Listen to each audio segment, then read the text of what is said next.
Τι σκέφτεσαι? Κοιτάζω αυτό το κάδρο.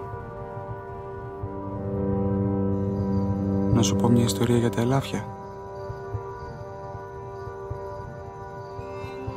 Πες μου. Τα θηλυκά αφήνουν τα μικρά μόνα τους για πολλές ώρες.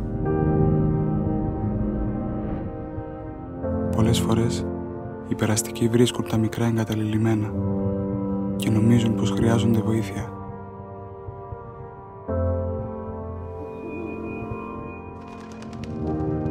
Αν τα πλησιάσουν, αυτά δεν αντιδρούν. Ακόμα κι αν τα αγγίξουν? Ναι. Γι' αυτό πολλοί νομίζουν πως είναι πληγωμένα. Στην πραγματικότητα όμως μένουν ακίνητα στο έδαφος, από ένστικτο, μέχρι να επιστρέψει η μητέρα τους και να τα φροντίσει.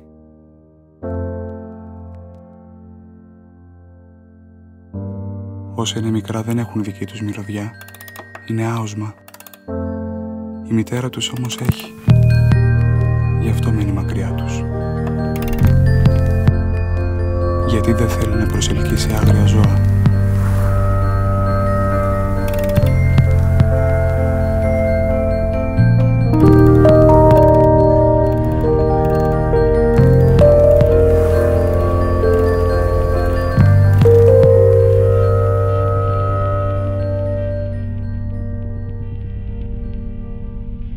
Τα θηλυκά ελάφια είναι πολύ καλές μητέρες.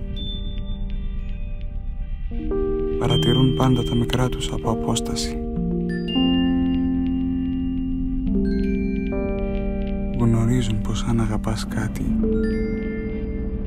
κάποιες φορές πρέπει να το αφήσεις.